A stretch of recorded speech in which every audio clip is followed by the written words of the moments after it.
Hello everyone. आज की video में हम लोग कॉन्टिनेंट्स ऑफ द वर्ल्ड की बात करेंगे। So let's begin. सबसे पहले बात करते हैं कि कॉन्टिनेंट्स होते क्या हैं। Continent basically it's a land mass, एक ज़मीन का टुकड़ा, बहुत बड़ा ज़मीन का टुकड़ा, उसे हम कॉन्टिनेंट कहते हैं। तो अगर हम ज़मीन के टुकड़े की बात करते हैं, धरती पे कितने टुकड़े हैं, धरती पे कितने कॉन्टिनेंट्स हैं, तो धरती पे टोटल 7 कॉन्टिनेंट्स हैं। वो जो 7 कॉन्टिनेंट्स हैं वो आपके सामने हैं, आप देख पा रहे होंगे। सबसे पहले एशिया, सेकंड कॉन्टिनेंट का नाम है अफ्रीका, थर्ड कॉन्टिनेंट का नाम है नॉर्थ अमेरिका, फोर्थ है साउथ अमेरिका, पाँचवा है एंटार्क्टिका, और सिक्स है यूरोप, और लास्ट ऑस्ट्रेलिया। सो टोटल हमारे पास 7 कॉन्टिनेंट्स हैं, इन्हें ही हमने पढ़ना है। अगर मैं इन कॉन्टिनेंट्स को एरिया वाइज लगाता हूँ तो कुछ ऐसे है। सबसे पहले एशिया आएगा, सेकंड नंबर पे Africa in terms of area, third number पे नॉर्थ अमेरिका, फोर्थ पे साउथ अमेरिका रहेगा, पांचवें पे अंटार्कटिका, सिक्स पे यूरोप, और लास्ट में ऑस्ट्रेलिया जिसे हम ओशियानिया भी कहते हैं। अगर मैं एग्जाम पॉइंट ऑफ व्यू से बात करता हूँ तो हमें इन कॉन्टिनेंट्स के बारे में कम से कम ये आइडिया होना चाहिए कि किस कॉन्टिनेंट में कौन सी कंट्रीज आती हैं, कौन कौन सी लेक्स हैं, कौन से सी हैं, हाईएस्ट पॉइंट कौन से, लोएस्ट पॉइंट कौन से, ये हमें पता होना चाहिए। तो हम क्या करते हैं, सबसे पहले एशिया जो कॉन्टिनेंट है इसका मैप देखते हैं, इसे ऑब्जर्व करते हैं। तो अगर मैं एशियन कॉन्टिनेंट की बात करता हूँ तो ये रहा हमारा एशिया कॉन्टिनेंट।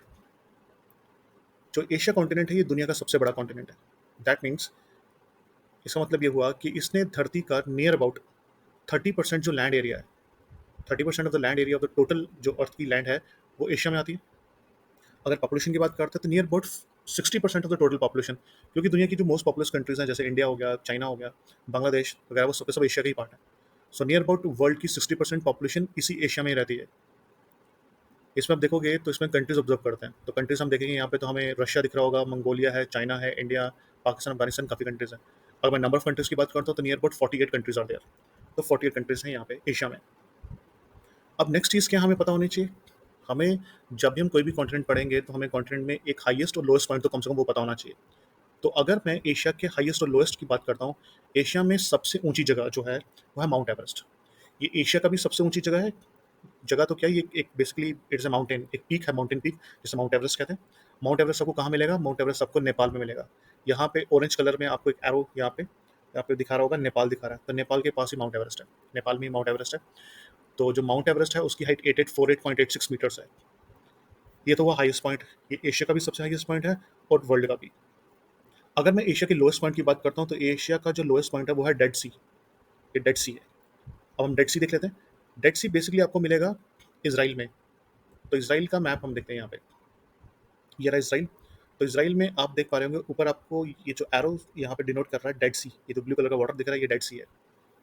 ये लोएस्ट पॉइंट ऑफ एशिया है। और साथ में डेड सी में खास बात क्या है, it is one of the most saline water body in the world. ये दुनिया की जो सलाइन वाटर बॉडीज हैं, जो नमकीन पानी है, उनमें से एक ही वाटर बॉडी है जिसका पानी बहुत ज़्यादा नमकीन है। जितना पानी नमकीन होगा, जितना वाटर बॉडी साल्टी होगा, सलाइन होगा, उतना उसकी डेंसिटी ज़्यादा होती है। तो ये जो डेड सी है इसकी डेंसिटी बहुत ज़्यादा है। तो इससे क्या होगा कि इसमें डूबने की, किसी इंसान के डूबने की पॉसिबिलिटी बड़ी कम हो जाती है क्योंकि उसकी डेंसिटी ज़्यादा है। तो ये भी याद रखिएगा, डेड सी में लोग डूबते नहीं हैं। और ये कहाँ पे है, इसराइल और जॉर्डन के बीच में। अब हमारा जो एशिया है, एशिया को हम कुछ रीजनल डिवीजन में डिवाइड कर सकते हैं। जब मैं रीजनल डिवीजन्स की बात करता हूँ तो हम एशिया को कुछ पार्ट्स में डिवाइड कर सकते हैं अपने अंडरस्टैंडिंग के लिए, अपनी समझ के लिए। जैसे कि north Asia, central Asia, middle Asia, eastern Asia, या फिर south eastern Asia, south Asia, western Asia. इसको मैप से देखते हैं बेटर अंडरस्टैंडिंग के लिए। ये रहा एशिया का मैप। तो अगर एशिया में आप देखोगे बिल्कुल टॉप में नॉर्थ में, तो यहाँ पे आपको रशिया दिखेगा। ये जो रशिया वाला पोर्शन है इसे हम कहेंगे नॉर्थ। अगर आप इससे थोड़ा सा नीचे आते हो तो यहाँ पे आपको कजाकिस्तान, उज्बेकिस्तान, तुर्कमेनिस्तान, ताजिकिस्तान और किर्गिस्तान दिखेगा। ये टोटल 5 कंट्रीज हैं। इन 5 कंट्रीज को हम सेंट्रल एशिया के नाम से जानते हैं क्योंकि सेंटर में आ रहे हैं एशिया के। इससे नीचे आओगे तो आपको इंडिया दिख रहा होगा। इंडिया है, यहाँ पे पाकिस्तान भी है, अफगानिस्तान दिख रहा होगा, नेपाल, बांग्लादेश, भूटान, श्रीलंका, मालदीव्स, ये जो सबकी सब कंट्रीज हैं ये आती हैं साउथ एशिया में। तो अगर आपसे पूछा जाए इंडिया एशिया के कहाँ पे लाइक करता है, तो इंडिया लाइक करता है साउथ एशिया में। इंडिया के अगर आप ईस्ट में देखोगे तो आपको यहाँ पे दिखेगा Taiwan, China, south Korea, north Korea, Japan, ये सब के सब आते हैं ईस्ट एशिया में। और जो इंडिया के साउथ में अगर आप देखते हो, साउथ से ईस्ट की तरफ, तो जैसे Thailand, Cambodia, Malaysia, Philippines, Vietnam, Laos, Brunei, ये सब की सब कंट्रीज आएंगी साउथ ईस्ट एशिया में। अब हम इंडिया से वेस्ट की तरफ देखेंगे तो वेस्ट में हमें कौन दिख रहा है, Iran, Iraq, Syria, Saudi Arabia, Yemen, Oman, आपको जॉर्डन, लेबनान, इसराइल, ये सब की सब कंट्रीज आती हैं वेस्ट एशिया में। तो हमें ये आइडिया होना चाहिए कि कौन सी कंट्रीज कहाँ पे लोकेट है। अगर मैं यहाँ पे बात करता हूँ एशिया में एरिया के हिसाब से सबसे बड़ी कंट्री कौन सी है, तो आपका आंसर होगा Russia. But Russia is not a right answer. But Russia no doubt दुनिया की सबसे बड़ी कंट्री है एरिया वाइज। बट एशिया की अगर मैं बात करता हूँ तो एशिया में रशिया सबसे बड़ी कंट्री नहीं आएगी, क्योंकि रशिया का जो कुछ पोर्शन है, रशिया की जो कैपिटल है बेसिकली वो यूरोप में लाइक करती है। मतलब रशिया ऐसी कंट्री है जिसका आधा पोर्शन एशिया में लाइक करता है, आधा पोर्शन यूरोप में लाइक करता है। ऐसी कंट्रीज को हम ट्रांस कॉन्टिनेंटल कंट्रीज भी कहते हैं। ऐसी कंट्रीज को हम ट्रांस कॉन्टिनेंटल कंट्रीज भी कहते हैं। अगर आप यहाँ पे रशिया के मैप को ऑब्जर्व करोगे तो आपको यहाँ पे दिखेगा कि यहाँ पे जो रेड कलर का एरो डिनोट कर रहा है यहाँ पे, यूराल माउंटेन्स। तो यूराल माउंटेन जो है वो रशिया को दो पार्ट्स में डिवाइड कर रहा है। जो ईस्टर्न पोर्शन है यूराल माउंटेन्स के जो ईस्ट में है, उसे हम कहेंगे साइबेरिया। वो साइबेरियन पोर्शन है, वो एशिया में आता है। रशिया इतना बड़ा देश है कि इसका कुछ पोर्शन एशिया में आता है और कुछ पोर्शन जो है वो आ रहा है आपका यूरोप में। हम ज़्यादातर किसी भी कंट्रीज़ को फाइंड आउट करने के लिए कि वो किस कॉन्टिनेंट में लाइक करेगी, तो उसका हम कैपिटल देखते हैं। तो अगर हम रशिया की बात करते हैं, रशिया की कैपिटल मॉस्को है। यहाँ पे आपको मॉस्को दिख रही है बिल्कुल एक्सट्रीम लेफ्ट में। तो मॉस्को यूरोप में लाइक करता है।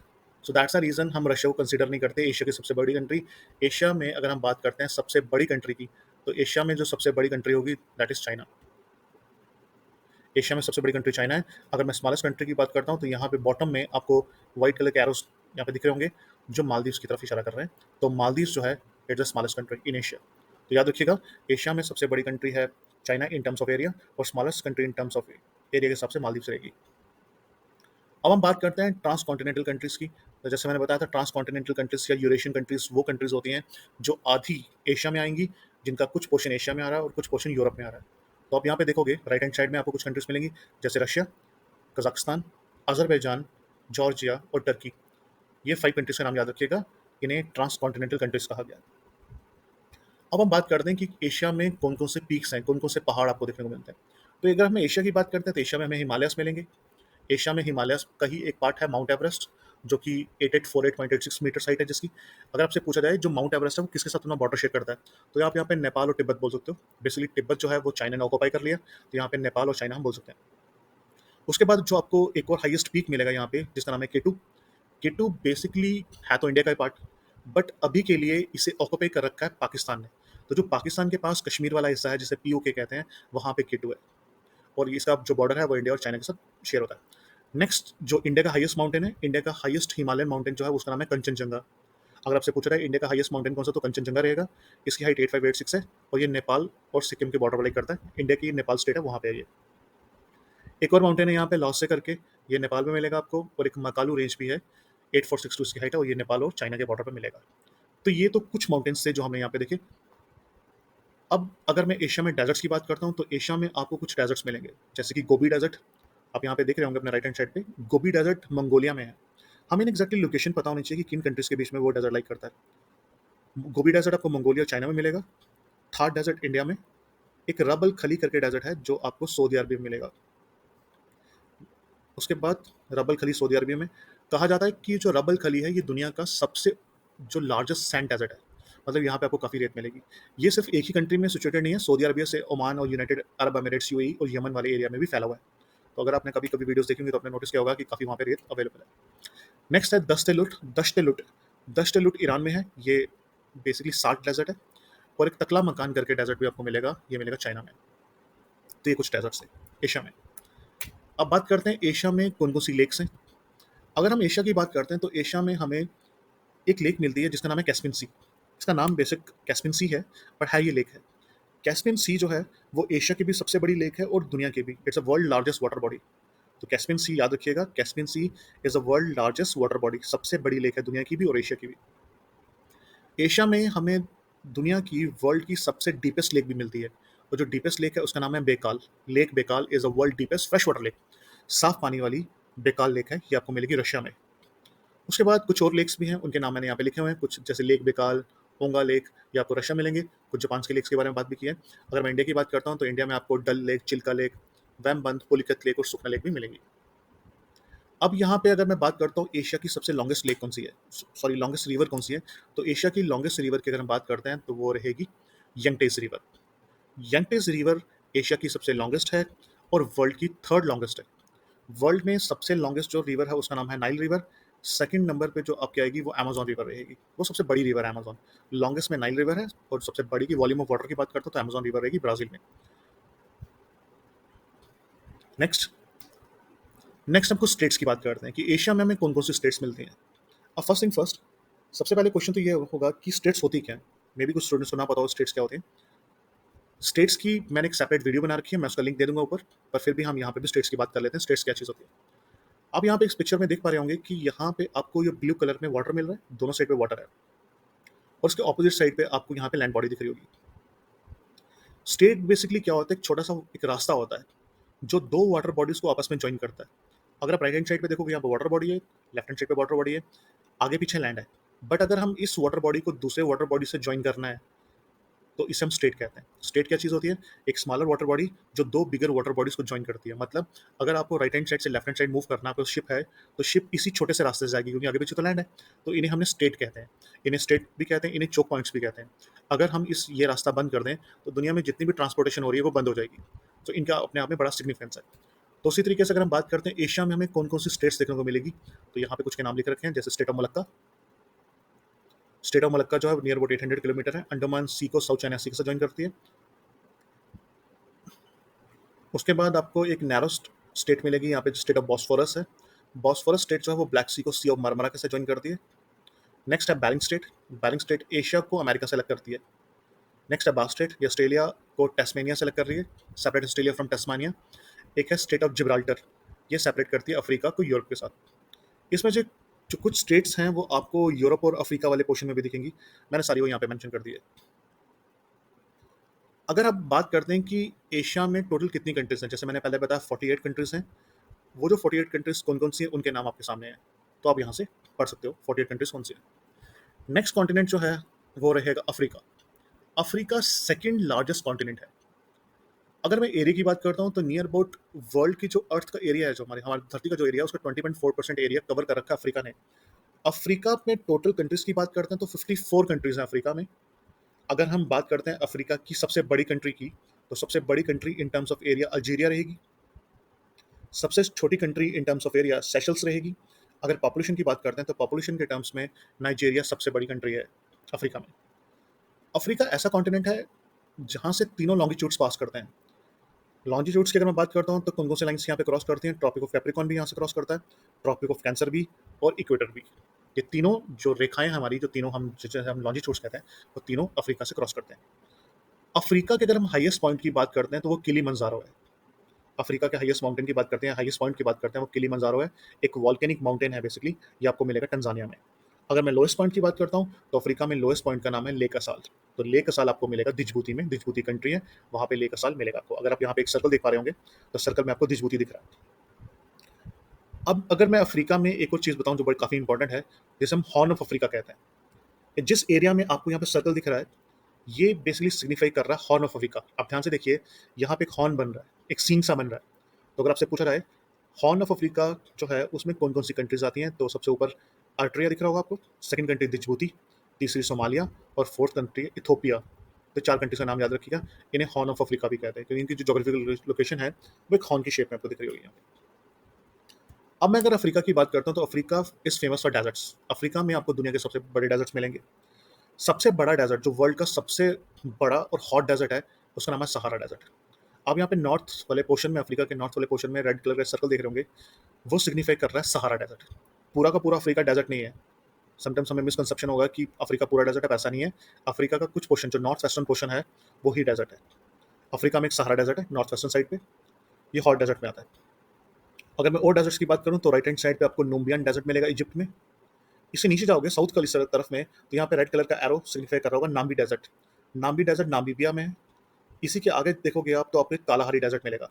कालाहारी डेजर्ट आपको मिलेगा, कंट्री का नाम है बोत्सवाना। अब ये जो कालाहारी डेजर्ट है, यहाँ पे हमें एक ट्राइबल लोग मिलते हैं।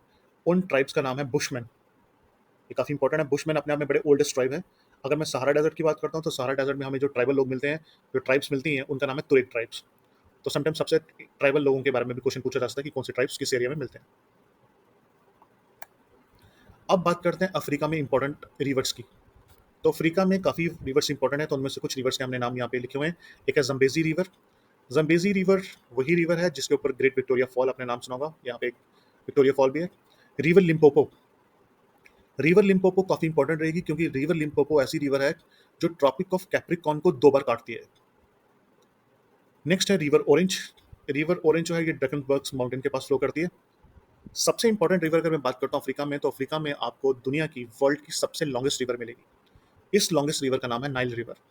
ये जो ऑरेंज कलर में आपको एक एरो सिग्निफाई कर रहा होगा नॉर्थ में, यह है रिवर नाइल। अब रिवर नाइल के बारे में हमें कुछ चीज़ें पता होनी चाहिए। सबसे पहली चीज़ कि रिवर नाइल जो है वो ऑरिजिनेट कहाँ से होती है। ऑरिजिनेशन का मतलब हुआ कि कोई भी रिवर है वो कहाँ से स्टार्ट हो रही है, कहाँ से निकल रही है। जैसे ज़्यादातर रिवर्स तो पहाड़ों से निकलती हैं या फिर ग्लेशियर से। तो अगर हम इसकी बात करते हैं तो यहाँ पे ये लेक विक्टोरिया से ये ऑरिजिनेट हो रही है। उसके बाद ये दुनिया की सबसे लॉन्गेस्ट रिवर है। अगर आप रिवर नाइल को अगर ट्रैक कर पा रहे हो, तो आप यहाँ पे देखोगे रिवर नाइल जो है वो रिवर नाइल बनने से पहले उसके दो नाम होंगे, एक होगा व्हाइट नाइल और ब्लू नाइल। ये व्हाइट नाइल और ब्लू नाइल दोनों मिलेंगी, उसके बाद रिवर नाइल बनती है। तो अगर हमसे पूछा रहा है व्हाइट नाइल और ब्लू नाइल दोनों मिलती कहाँ पे है, दोनों कंबाइन कहाँ पे होती है, तो उसका आंसर है एक जगह है सूडान में, खुर्तम। सूडान की कैपिटल है खुर्तम। वहाँ पे ब्लू नाइल और व्हाइट नाइल आपस में मिलती हैं। तो उसके बाद जो रिवर का नाम पड़ता है वो नाइल रिवर बनता है। और नाइल रिवर वहाँ से ट्रैवल करते हुए, वहाँ से फ्लो करते हुए ऑल द वे किसके साथ मिल जाती है, कहाँ पे जाके गिर जाती है, इट फॉल्स इनटू मेडिटेरेनियन सी। तो मेडिटेरेनियन सी में जाके फॉल करती है। और जब मेडिटेरेनियन सी में रिवर नाइल गिरेगी, ये फॉल करेगी, वहाँ पे डेल्टा बनाएगी। अगर आप राइट हैंड साइड पे ये पिक्चर देखोगे, तो राइट हैंड साइड में आपको ना ग्रीन कलर का दिख रहा होगा। ये है डेल्टा, ये रिवर नाइल का डेल्टा है। आपसे पूछा जा सकता है कि जो रिवर नाइल जो डेल्टा बनाती है मेडिटेरेनियन सी में, उसकी शेप कैसी है? तो उसकी शेप है आर्कुएट शेप। तो ये क्वेश्चन इंपॉर्टेंट है, इसे याद रखिएगा। रिवर नाइल जो है वो मेडिटेरेनियन सी में अपना डेल्टा बनाती है और उसकी शेप है आर्कुएट शेप। मे भी कुछ बच्चों को ये ना पता हो कि डेल्टा क्या होता है। देखिए बेसिकली डेल्टा क्या चीज़ होती है, जब रिवर पहाड़ों से निकलती है तो वो फ्लो करती है। उस टाइम पे रिवर में काफ़ी दम होता है, वो यंग होती है। तो अपनी पावर की वजह से उसमें काफ़ी फोर्स जो है, जिस फोर्स से फ्लो कर रही है, तो इरोजन करती है। इरोजन की वजह से वो काफ़ी डेब्रिस जैसे सैंड, क्ले, सिल्ट, कंकर, पत्थर, बहुत सारी चीज़ अपने साथ कैरी करेगी। वो सारा सामान वो अपने साथ कैरी कर रही है। काफ़ी लंबा डिस्टेंस कर रही है ट्रैवल। तो इतना लंबा डिस्टेंस ट्रैवल करने के बाद रिवर जो है वो बूढ़ी हो जाती है, ओल्ड हो जाती है। उसके बाद वो रिवर जाके समुद्र में गिर जाती है। पर समुद्र में गिरने से पहले अपने साथ जितना भी रॉ मटेरियल लाई होती है, raw material in the sense debris जो लाई है, कंकर, पत्थर, मिट्टी जो भी लाई है, वो समुद्र के किनारे पे छोड़ देती है। ये जो कंकर, पत्थर किनारे पे छोड़ती है, मिट्टी छोड़ती है, उसे डेल्टा कहते हैं। उसे डेल्टा कहा गया। तो अगर हमसे पूछा जाए नाइल रिवर कहाँ पे अपना डेल्टा बनाती है, तो मेडिटेरेनियन सी में बनाएगी। एक और रिवर काफ़ी इंपॉर्टेंट है, उसका नाम है कॉन्गो रिवर। साउथ की तरफ देखोगे तो आपको एक एरो, ऑरेंज कलर का एरो डिनोट कर रहा है कॉन्गो रिवर। कॉन्गो रिवर को ज़ेयर रिवर भी कहते हैं। कॉन्गो रिवर की खास बात क्या है कि अफ्रीका में ये इक्वेटर को 2 बार काटती है। ये इक्वेटर को 2 बार पास करती है, तो ये भी इंपॉर्टेंट है। इससे हमने पहले लिम्पोपो देखी थी। लिम्पोपो रिवर जो है, वो ट्रॉपिक ऑफ कैप्रिकॉर्न को 2 बार क्रॉस करती है। और जो ये कॉन्गो रिवर है, ये इक्वेटर को 2 बार क्रॉस कर रही है। अब हम बात करते हैं अफ्रीका में कुछ ट्राइब्स की, अफ्रीका में जो फेमस ट्राइब्स हैं, और अफ्रीका में जो कुछ लेक्स हैं उनके बारे में बात कर लेते हैं। अगर मैं अफ्रीका में लेक्स की बात करता हूँ, तो लेक असाल, लेक करीबा, लेक नासिर, ये काफ़ी इंपॉर्टेंट है। अगर हम ट्राइब्स की बात करते हैं, तो ज़ुलू ट्राइब है साउथ अफ्रीका में। ज़ोसा साउथ अफ्रीका में मिलेगी आपको। यहाँ पे आपको हिम्बा नामीबिया में मिलेंगे। और मसाई ट्राइब, ये काफ़ी इंपॉर्टेंट है, मसाई ट्राइबल लोग भी आपको मिलेंगे कीनिया और तंजानिया में। तो इन्हें भी, इनके बारे में भी हमें आइडिया होना चाहिए। अब बात करते हैं माउंटेन्स इन अफ्रीका। अगर मैं माउंटेन्स की बात करता हूँ, तो अफ्रीका में जो सबसे हाईएस्ट माउंटेन है, उसका नाम तो हमने पहली स्लाइड्स में पढ़ा होगा। उसका नाम है किलिमंजारो। और किलिमंजारो टंजानिया में। ये जो ब्लैक कलर के एरोस हैं, ये सिग्निफाई कर रहे हैं कि कौन कौन से माउंटेन्स आपको कहाँ मिलेंगे। तो अगर आप बिल्कुल नॉर्थ में देखोगे, तो आपको यहाँ पे एटलस माउंटेन्स मिलेंगे। अगर आप साउथ में आते हो, तो यहाँ पे भी आप, यहाँ पे माउंटेन्स दिख रहे हैं, बिल्कुल साउथ में आपको ड्रैगनबर्ग्स माउंटेन दिख रहे होंगे। उसके बाद थोड़ा सा ऊपर देखोगे सेंटर में, तो आपको किलिमंजारो भी दिखेगा। तो ये हमें कुछ माउंटेन्स इनके अफ्रीका के बारे में पता होना चाहिए। अगर मैं अफ्रीका की कंट्रीज़ की बात करता हूँ, तो अफ्रीका में जैसे हमने देखा था 54 कंट्रीज़ हैं। उन कंट्रीज़ के नाम जो हैं वो सामने लिखे हुए हैं। ये हमें थोड़ा-सा आइडिया होना चाहिए कि कौन-कौन सी कंट्रीज़ किस कॉन्टिनेंट में लाई करती है। आज की वीडियो में हम यही करेंगे। नेक्स्ट वीडियो में जो बाकी कॉन्टिनेंट्स हैं वो नेक्स्ट वीडियो में देखते हैं। Thank you.